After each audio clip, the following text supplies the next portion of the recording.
ஷேய் விஷ்ணு எல்லாம் கேட்டுக்கோடா. யமதர்ம கைலாசத்தில் கடவுளுடைய குடும்பத்தார் பிள்ளைய ஐயா சிவனும் பார்வதி குடும்பம் இப்போ தான் கடைசி அத்தியாயத்தில் யமதர்மனை உட்கார வச்சாச்சு கைலாசத்தில். கண்மலரை திறந்து விட்ட உடனே ஆட்டோமேட்டிக்க பரு ஐட்டம் அரசியல்வாதி இப்போ கொடியை கொடுத்தாச்சு. கொடியை தூக்கி தான் பூமியை பாழாக்கியிருக்காண்டா அப்படின்னு யமதர்மன்ட்ட கூப்பிட்டு கடவுளே கணக்கு இட்டாச்சு, கணக்கு கொடுத்தாச்சு அவன்கிட்ட. அப்போ பூதத்தை அரைக்கி எல்லாம் இந்த யமதர்மம் பூரா ஒன்றா செட்டாக போவாங்க.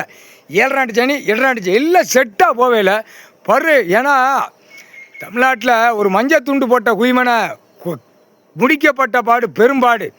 ஏன்னா யமதர்மம் இல்லை யமதர்மம் இருந்தால் தான் டக்குன்னு முடிக்க முடியும்.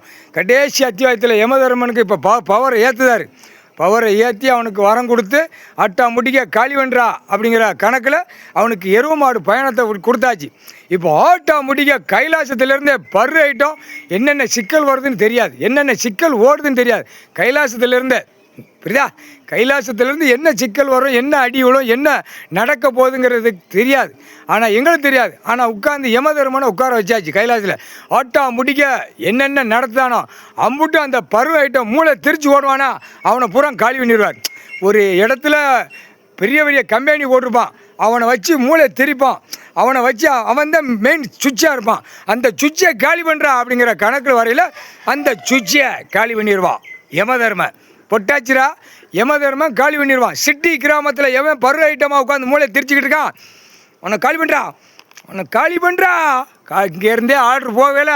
காலையில் 5 மணிக்குள்ளே க்ளோஸ் பண்ணிடுவான். 6 மணிக்கு போர்டு மாட்டை போயிடுவான். ரோட்டில் போர்டு மாட்டை போயிடுவான். முக்கால் சத்தியம் 1 மணி நேரத்தில் போர்டு மாட்டை விட்டுருவார். அவனை தூக்கி மாட்டான்.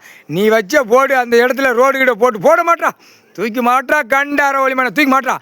1 மணி நேரத்தில் போட மாட்டிடுவான். அந்த மாதிரி விடுவார். இப்போ கணக்கு யமதர்மனை உட்கார வச்சாச்சுடா.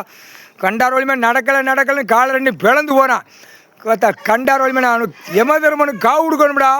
காவு கொடுக்காதனால தான் இவ்வளவு மாதிரி பெருத்து போய் நாசம் பண்ணிட்டான். இதெல்லாம் பெரிய கணக்கு. மந்திரத்தெல்லாம் உருவாக்கி மந்திரத்தில் பூரா பண்ணி ஒருவே கூட சாவ மாட்டேங்கான். சேட்டை பண்ணுற குதிமை 70 வயசு 80 வயசு கிடந்து இந்த அநியாய சேட்டை பூமியில் அழிச்ச உயிமை முறை இழுத்துக்கிட்டே போகுது. அப்போ காலி பண்ணணும்ல. கண்டாரலுமே அவனையும் காலி பண்ணணும், குடும்பத்தில் சேட்டை பண்ணுற குயிமனையும் காலி பண்ணணும். ஆணும் பெண்ணும் போட்டாச்சுலாம் கணக்கு.